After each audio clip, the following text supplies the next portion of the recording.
Welcome to another episode of Design and Influence, where it is our job to help architecture, design, and engineering professionals use technology so that their teams can do their best work. So we sort of take this, unpack, and repack and try to give you actionable advice on how to utilize tech in your day-to-day work with you and your team, so you can be happier, more centered, run better business and just be a happier person and do better. My co-host is Boris Rappaport, also CEO of a company called Arc IT, where we both work to that same direction. So our job at Arc IT is to service AEC professionals from an IT management perspective. Boris, hello to you. Hey, Alex, how you doing?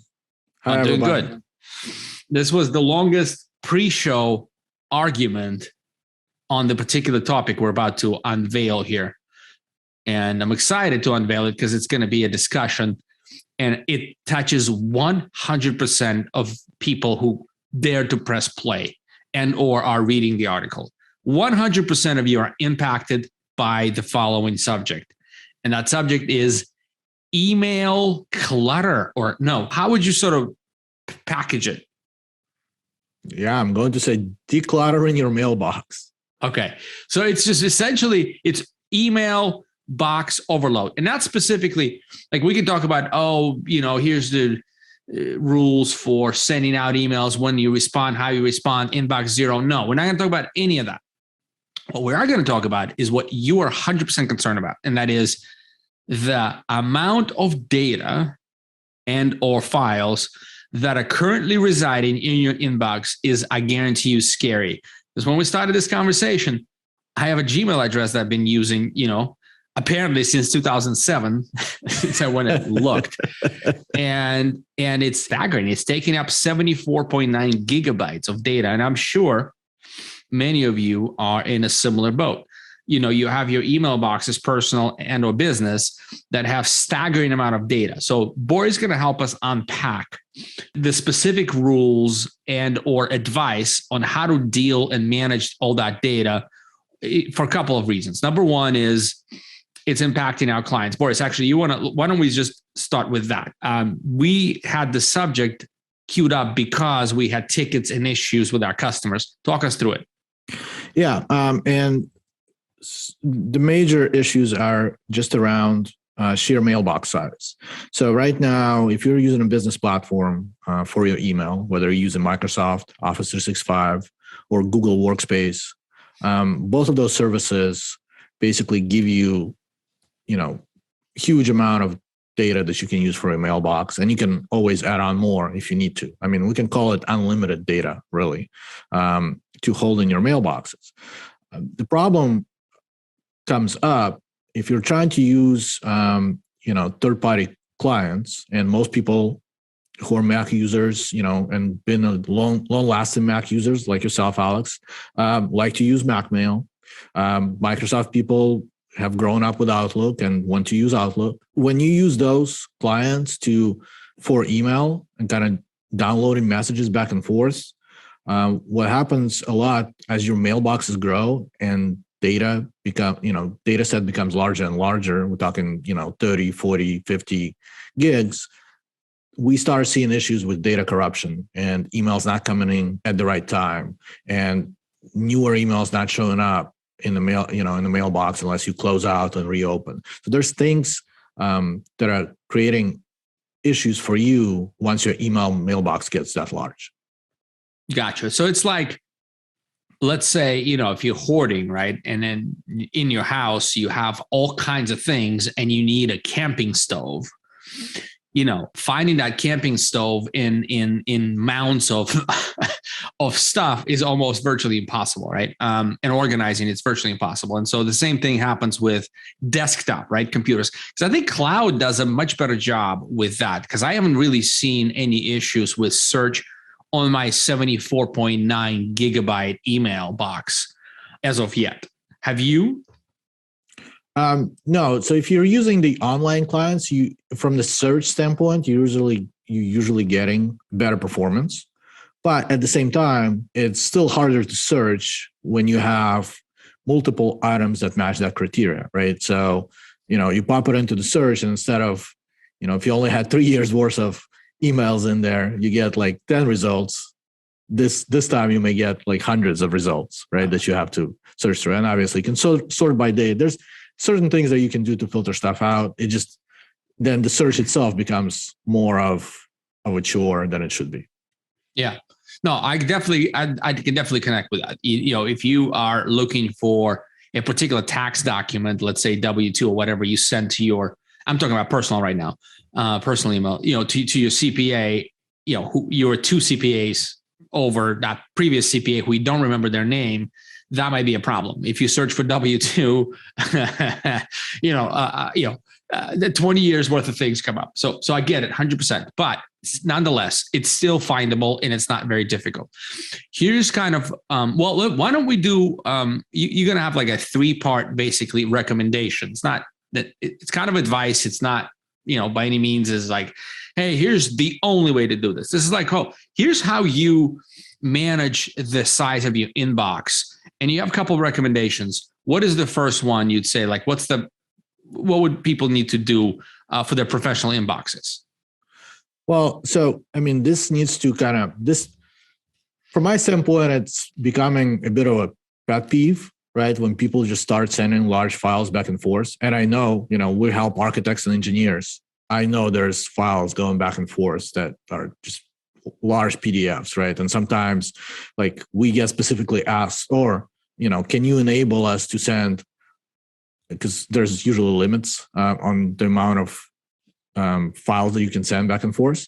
And so we usually ask, can you enable us to send this 100 megabyte file? And, the answer to that is you shouldn't be sending 100 megabyte files over the internet.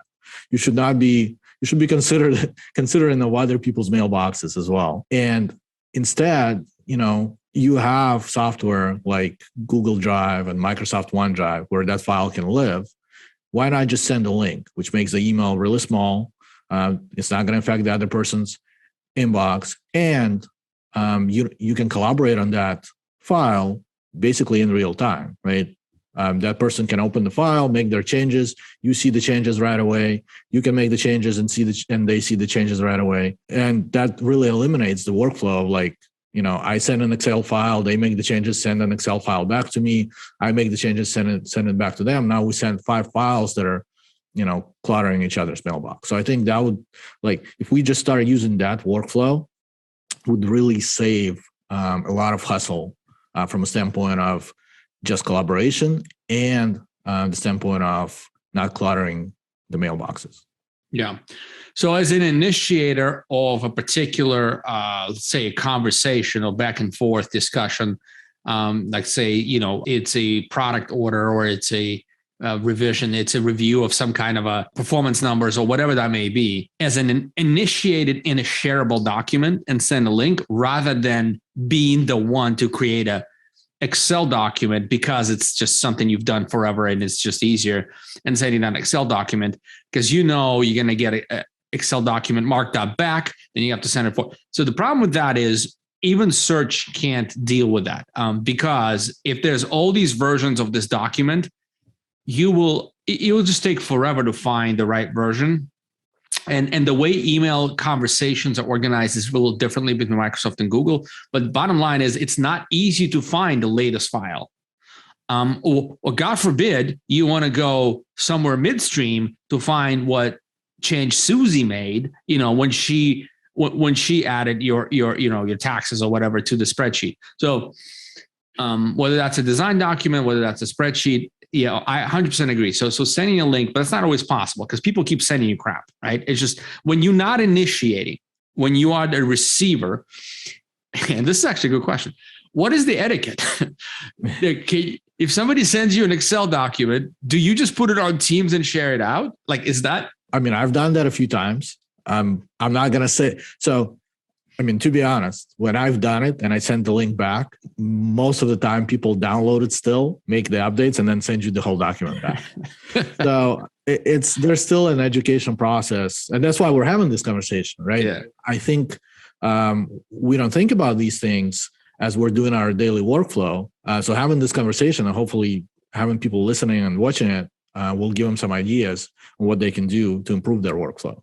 Not only that, I mean, if you're sending sensitive documents back and forth, it is much safer and more secure to just send a link, because only that person is going to have access to it. And you can create different types of links. We can get into that maybe on a different show.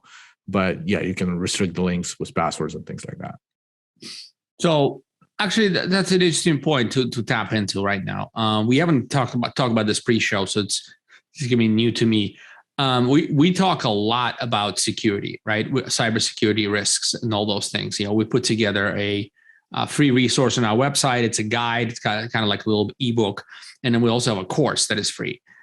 People can go to ArcIT, getarcit.com and find that. But in terms of email security, we know there's social engineering from the book, that social engineering happens all the time, and they're trying to connect and get stuff and get you to do something through sending you a kind of masked fake email that looks real. Okay, so we know that. But my question is, what kind of exposure do we have with all these files sitting as documents in our email? Huge exposure. So if you have documents stored in your email, if your mailbox gets hacked, right, then all that data, the bad guys have access to. So that's another, I'm glad you brought that up, because I actually thought about it, but I forgot to bring it up. That's another reason why we shouldn't use email as file storage. And not all of us protect our email, especially personal email, to the effect that we may be protecting our business email, and not all of us protect our business email to the effect we should be, right? Sure. So that is definitely an increased risk in storing files or sensitive information, or sensitive files in your email. All right. And so what is the recommendation of the top IT professional of our time? As I mentioned, let's try to move to a workflow that is less reliant on storing files and emails. Sending links is it's more secure, because you can set the links to either expire or to include passwords, or you can do more things with that than just having the file sit there. Sure, but you have more control. But we are already sitting on 74.9, some of us, megabytes, gigabytes of data. Like what to do? Because honestly, even if we do initiate the link-based sharing of sensitive data, other people don't. And all that still is in our inbox. How do we deal with that? Well, so you also have to look at your inbox history, right? I'm sure I'll just give like a safe number, but probably 70% of the whole email that you have in there right now, you will never ever access again or need ever again, right? Possibly. So one thing is we can clean it out by deleting those emails, or do something like archiving, where you can export the emails out and have them in a file format, living in your file storage, or Google Drive or your OneDrive, so that in case you ever need to find that email from 15 years ago, you can still open that file and find that email. There are other tools. So in a business setting, there are more tools that are available to us, like Microsoft Office automatic archiving of email, where we can set a policy and say, hey, everything that's 7 years or older gets moved to this different location that you still have access to, but it's not sitting in your mailbox. With Google, there's also tools like that in Google Workspace. There's a tool called Google Vault that kind of can do the same thing. Basically, the data is still kept within the organization. It's just not residing in your mailbox. So is this within the realms of an IT professional? So for example, if I'm a company and I work with ArcIT, would I be then reaching out to my IT team to set up that sort of process? Is that something that within the scope of service? Absolutely. Typically? Yes. Okay. And so for those of you listening who have IT teams, whether internal or external, or us, you should reach out to them and get that policy straightened out, because people leave, things happen, things get hacked. That's the last thing you want, is to just be so safe and secure, and somebody get access to the email address, and out comes your valuables. All your valuables are there, just out there for picking. So that's an important piece. I think that motivates me more than anything else, to be honest with you, because my counter argument was, if I don't use desktop email, Gmail has been phenomenally robust in terms of search, ability to find stuff, even with that amount of data, and stability. Like, there's no issues of whatsoever on latency or not getting email if I'm using a web client, meaning I go to google.com or gmail.com and I log in. I don't use Apple Mail for mostly that reason, actually, that you mentioned. But I also had the counter argument. And the counter argument is this, I'm about, 15 gigabyte away from having to upgrade to 200 gigabyte storage, because I'm paying Google for 100 gigabyte. I think you get 50 by default or something like that. I'm paid for 100, and then I'm only 15 gigabytes away, maybe another 6 months, half a year away from having to upgrade. And you and I talked about trading time for money. I'm always willing to trade money for time. Like, if I can spend another $2.99 and double my inbox size, so I don't have to worry about it for another 15 years, and my search is so robust, I will do it anytime. Because if I don't have to think about having to shove every single document that comes my way into a particular folder that's designated for that particular document, and deleting that email, that's a lot of work, Boris. I would trade that. But then you trade security, right? Right. And that's right. That's the counter argument to your counter argument is, and again, this is more the case probably on the personal side than it is on the business side. Or if you're, or if you're a smaller firm, that would be more the case where you're holding inside of your personal mailbox all the like business documents and sensitive data like tax returns and things like that are there since, as you said, 2007. If bad guys get access to it, they basically have access to a lot of your life, right? Like, that's something that you need to think about and worry about. And obviously there's things that you can do to protect it more, two-factor authentication, things that we've discussed previously many, many times. But the best way is just to say, look, I don't need all this clutter. Let me get rid of it. Let me put it somewhere where I may look at it maybe once in the next 10 years and worry about it less. Okay. Sage advice. But also, I do have to say that, look, you're doing a good job separating like business issues and personal issues. But at the end of the day, 100% of people listening have the personal account and the business account. And yep. I guarantee you the problem is the same. It's cluttered, and it has a lot of sensitive information no matter what, right? And so I think a good advice is maximize security for your personal computer as well. Have the antivirus updated. Don't treat it lightly. Have two-factor authentication 100% on your email. Change passwords. How often? We had password episodes. We didn't talk about changing passwords to the email, did we? I think we did. Well, let's remind folks and myself. In general, we should be changing passwords at least once a year on our personal stuff. For business, we usually do it either twice a year or once every quarter. Okay. And those of you watching who have IT professionals that work with you in your company, it's a great idea to reach out right now and set up your email policy. Once you set it up, it works. You don't need to spend any more time and valuable resources on it. Just set it and let it do the work for you. Any other? I think you got it right on the dot, man. On the dot. All right. So some actionable advice. Definitely a problem, but certainly solutions are not that hard. And we wish you all safe and productive work environment. And you know what? Be well, smile, and we'll see you in the next episode. Thank you for watching.